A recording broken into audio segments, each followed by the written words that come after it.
Salut à tous, alors je reviens de ma séance Spider-Man No Way Home et je vais faire une critique très rapide, sans spoiler, avant de partir sur des méga spoilers parce que tout simplement c'est quasiment impossible de parler de Spider-Man No Way Home sans parler spoiler puisque grosso modo tous les spoilers font partie intégrantes du film, font partie de l'intrigue. Donc, en gros, le pitch de départ, c'est dans les bandes annonces. C'est-à-dire que depuis le dernier Spider-Man, c'était Far From Home, du coup. L'identité donc de Peter Parker est révélée au grand public dans le monde entier. Et le film part exactement à ce moment-là, en fait. On pourrait regarder du coup No Way Home et Far From Home, No Way Home, à la suite l'un de l'autre et ça ferait un tout. Et du coup, bah, c'est pile ce qu'on voit dans la bande-annonce, c'est-à-dire ça devient vraiment le bordel dans la vie de Peter et de ses amis. Et il va avoir Doctor Strange afin de remettre les choses à leur place en demandant s'il ne peut pas trouver un sortilège pour remonter le temps et empêcher ça. Voilà. Et finalement, il va faire un sortilège pour que tout le monde oublie que Peter est Spider-Man. Sauf que voilà, Peter, il n'arrête pas d'intervenir pendant le sortilège, etc. Et du coup, il y a une interférence. Tout ça, c'est dans la bande-annonce. Il y a un bug avec le sortilège, du coup. Et alors, c'est pas tant que les gens n'ont pas forcément oublié. Les gens n'ont pas oublié que Peter est Spider-Man. Par contre, il y a eu un bug avec le sortilège. Et ça a fait venir plein de super vilains, mais d'univers différents, puisqu'on est dans le multivers. Et du coup, bah, comme dans la bande-annonce, on retrouve le Docteur Octopus, le Bouffon Vert, on retrouve Electro, on retrouve l'Homme Sable. Donc, les méchants des autres films Spider-Man sont présents donc dans ce film-là. Et bah, il va devoir voilà, essayer de les ramener dans leur propre univers tout en essayant de régler ses problèmes personnels. Et voilà, c'est le pitch de départ. Et ma critique, du coup, sans spoiler, c'est allez voir le film. C'est vraiment une splendide réussite à tellement de niveaux. Je vais en parler après dans la partie spoiler. Mais du coup, c'est excellent, les scènes d'action sont super fun. Alors à la limite, ce que je peux dire, c'est comme dans beaucoup de films Marvel finalement, on n'est pas forcément impressionné par les chorégraphies de scènes d'action et puis de l'action avec Spider-Man et puis des super vilains, des choses comme ça. On en a déjà vu tellement qu'il en faut beaucoup pour faire quelque chose de vraiment original. Donc à la limite, ma petite critique que je pourrais avoir, le côté un peu négatif, mais ça c'est le cas avec beaucoup de films de super-héros. Et c'est pas vraiment une critique parce que finalement, c'est là qu'on se rend compte que quand ça marche bien, on s'en fiche parce que c'est l'histoire qui est importante, c'est les personnages qui sont importants. Mais c'est que, encore une fois, on a je vais pas dire un manque de caractère ou d'identité, mais des scènes d'action qui sont des bonnes scènes d'action, agréables à regarder, divertissantes.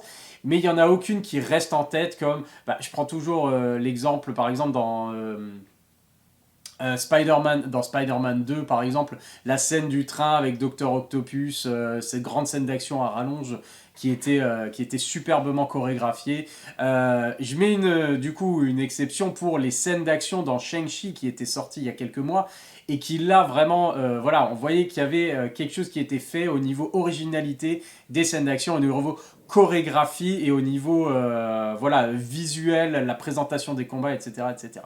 Du coup, là, on retombe avec Spider-Man No Way Home, on retombe dans ce côté justement action, effets spéciaux. Alors, comme d'habitude, aucune scène d'action vraiment mémorable. Par contre, c'est des plans qui sont mémorables. C'est des moments, des grands moments et des plans qui sont mémorables. On en parlera dans la partie spoiler, bien sûr. Mais sinon, au niveau chorégraphie, c'est bien, c'est efficace et on est dedans, mais c'est pas exceptionnel comme voilà, une scène d'action qu'on pourra se souvenir dans quelques années. On se souvient ce qui se passe et c'est important ce qui se passe et c'est génial ce qui se passe et c'est ça qui a de l'impact. C'est plutôt ce qui se passe que la manière dont c'est présenté. Voilà, c'est juste efficace, c'est de bonne facture et c'est très bien. C'est pareil pour les effets spéciaux. On est dans un film Marvel, bon, slash Sony, de super-héros, c'est-à-dire qu'il y a des effets spéciaux qui sont magnifiques, il y a des effets spéciaux qui sont invisibles, et il y a des fois des images de synthèse qui sont pas aussi on va dire, convaincantes et criantes de réalisme que d'autres, et c'est normal sur un film au nombre d'effets spéciaux dingue et ça arrive dans tous les films donc et c'est pas très important finalement parce que la qualité du film comme d'habitude c'est pas sur les effets spéciaux ni sur les scènes d'action que ça compte, c'est les personnages, les moments, le scénario et l'intrigue. Et là je dois dire c'est une totale réussite. Il y a des petites incohérences dont je parlerai dans la partie spoiler encore une fois. Pas forcément des incohérences, mais des raccourcis qui sont un peu, des choses qui sont un peu faciles, qui arrivent un peu facilement, mais on s'en fout parce qu'on passe tellement un bon moment, on passe tellement un bon moment dans ce film. Il y a énormément d'émotions. C'est assez, je dirais pas c'est inattendu parce qu'il y a toujours une partie émotion dans les films Marvel. Il y a toujours eu de l'émotion dans les films de Spider-Man. Mais là, ça vient à des moments qu'on n'attendait pas forcément.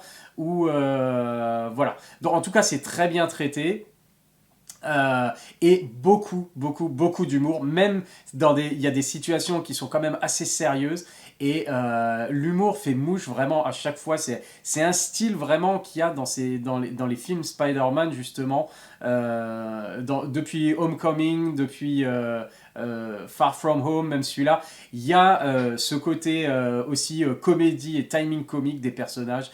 Des acteurs qui est vraiment formidable et qui permet justement de pas d'avoir un vrai spectacle je veux pas dire pas léger justement parce que ce qui se passe c'est très important, ça peut être très grave et très sérieux mais ça apporte un peu de légèreté justement et c'est toujours agréable parce que ça fonctionne très bien, ça semble jamais vraiment forcé.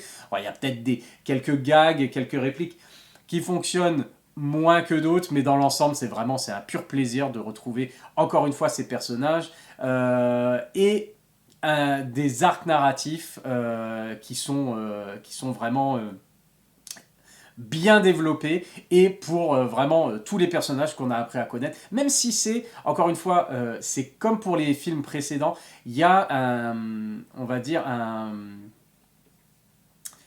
il y a quelque chose qui est fait, il y a vraiment ce souci de bien faire au niveau même des personnages secondaires.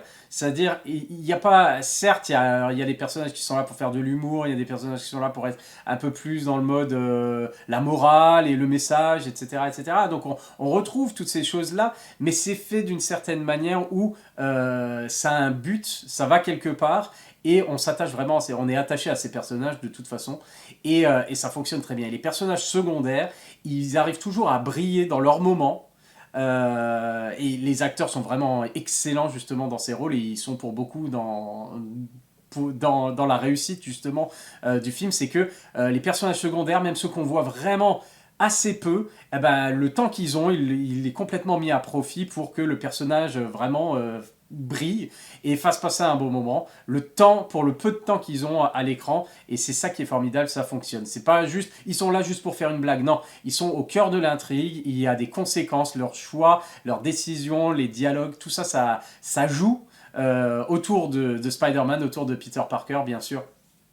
Et et lui aussi, du coup, bah, c'est le personnage le plus important, c'est lui qui a son arc narratif le plus développé, forcément c'est le héros, d'accord.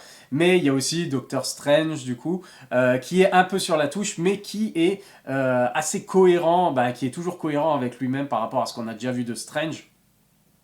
Il prend un peu le côté mentor, un peu à la Tony Stark, mais clairement, si on pouvait se dire, ils essaient de faire du copier-coller, parce que Peter, du coup, son mentor, c'était truc. Dans No Way Home, il a toujours une figure paternelle de remplacement, en fait, de substitution, parce qu'il a perdu ses parents, il a perdu son oncle Ben, Et puis voilà, il a toujours une figure paternelle, voilà, qui fait office de mentor.